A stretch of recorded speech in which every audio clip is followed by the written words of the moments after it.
Hey family, I wanted to connect with you about a couple things that I've been studying, some things that I think are some nuggets that we may have all kind of just read over, and today I'm just going to kind of expand on a couple of these things. So the first thing is the wave offering, and the second thing is the cloud. On the wave offering, when I've read that so many times, it just seemed a little, odd. What is up with this wave offering? So I decided to look further into the word wave, and really, like, when was the first mention? And when I look at Numbers 8, it actually talks about the Levites and how the Levites were first, they were cleansed, and the children of Israel, they laid hands on them to do the work of the Lord, and then the Levites were to be presented before the Lord as a wave offering. And so when I looked at that and I was like, okay, Lord, what does the word wave mean? What's interesting is the word wave is a swinging or a waving. It's a brandishing of what is in God's hands as a weapon. And what I loved about that is just like, wow, they were presented before the Lord and would be used to be in service for the Lord. But they would also be his weaponry for the earth. And when I look at that, and we look at our own lives, and I'm not saying that we're Levites and doing what the Levites did, but when we are presented as a wave offering to the Lord, when we have been dedicated to whatever service that the Lord has for us, we can say, Lord, I'm presenting myself as a wave offering to you, that we become his weaponry for the earth. We become his weaponry for what is happening in the spirit realm. And the other part of it is that the word brandishing is a threat. It's the threat that the Lord uses against the enemy. We become that threat, which is amazing. And so when you have dedicated your life and you have been put yourself before the Lord and say, Lord, I've put myself before you to do your service. And it doesn't mean that you have to quit your job. It doesn't mean that you have to do something that is just ministry minded. What it means is that you're going to take your life and you're going to present it before the Lord as an offering, as a living sacrifice that would be waved before him so that he could use you as a weapon on this earth. And so not only a weapon, but a weapon that he can threaten the enemy with, which is amazing. So be presented before the Lord. Let him brandish you. Let him pose you before the enemy and say, this is my weaponry.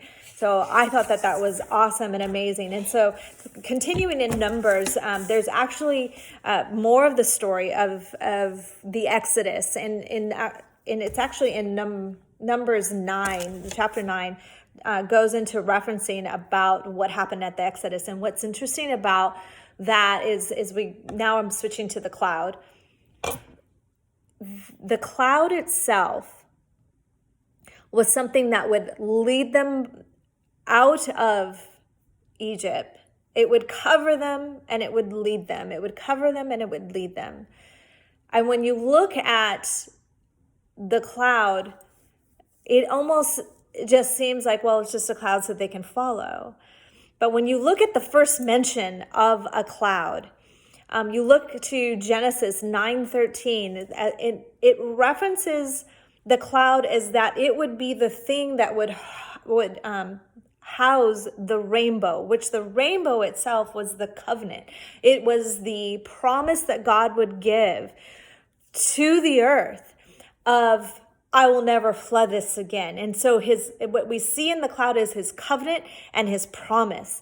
And when we look at his covenant and we look at his promise and that it's established and it's hidden in the cloud, and then we fast forward over to Exodus and we see that the cloud was what was used. The promise and the covenant was used to bring the children of Israel out of Egypt, out of the persecution, out of what they were going through. He would bring them out and it would lead them lead them to their next destination, and it would cover them. It would be a protection. It would be the glory that would be shown of the Lord. It would, the cloud was used to trouble the Egyptians. It was used to fight off the Egyptians. You see that the cloud moved behind Israel, and it would be that force behind them that would destroy their enemies.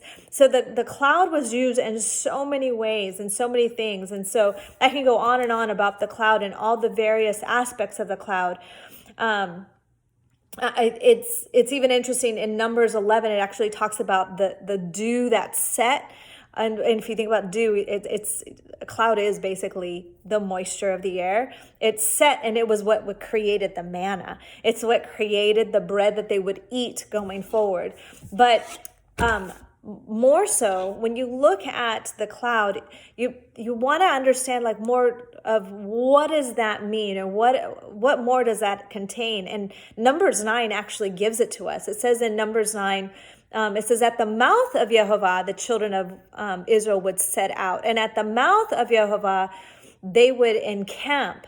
All the days the cloud remained over the tabernacle, they would remain and encamp. Now, the thing is that we see through Exodus and we see through many places in Numbers, that same scripture is said verbatim, but it says at the movement of the cloud, at the setting of the cloud. So it changes and translates that word cloud to mouth. And in King James Version, it actually says at the command. So the Hebrew does say the word pay, which means mouth, but at the command of the Lord, at the word of the Lord. In verse 23, it actually says at Yehovah's word they would encamp, and at Yehovah's word they would set out. And so it takes the word cloud and it translates it to mouth, it translates it to his word, it translates it to his command. So at his command, we have basically the cloud. We have his word, we have his promise, we have his truths. Everything is there. And so the cloud is not only just like a cloud. It literally is the thing that held his promises, that holds his covenant. It is his word. It is his commands. It is him. And so when we look at that and we say, okay, well, the word of the Lord has been set out. It is the one that I'm going to listen to, I'm going to heed to.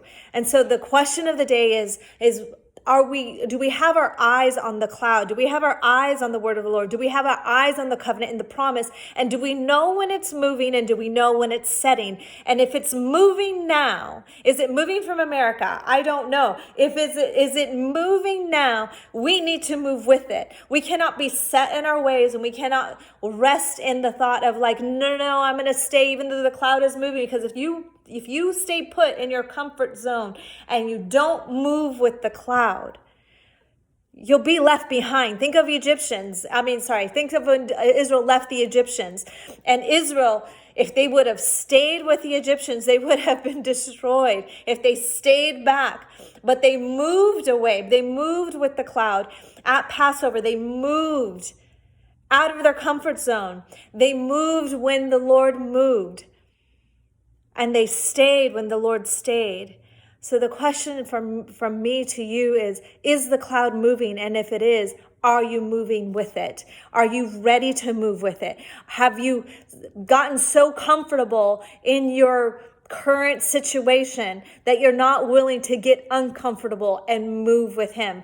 Have you built your homes and you've put yourself and you put the stakes down and all of those pillars down that it's no longer a tent to be moved? Have you decided to stay still, or have you decided to live in tents and in booths to say, God, I'm going to move with you. I'm going to go where you're going. I'm going to go where you are leading me and you're sending me.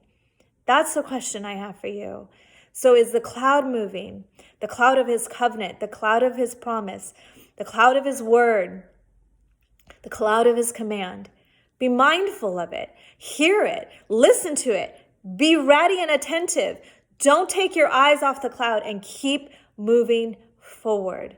I hope this was helpful. I hope this would speak to you, but I recommend highly to read Numbers. I was reading Numbers 8 through chapter 12, and it is packed with amazing stuff. But look into that. Look at the cloud and how it mentions, what it mentions, and set your heart on moving. All right. Talk to you later.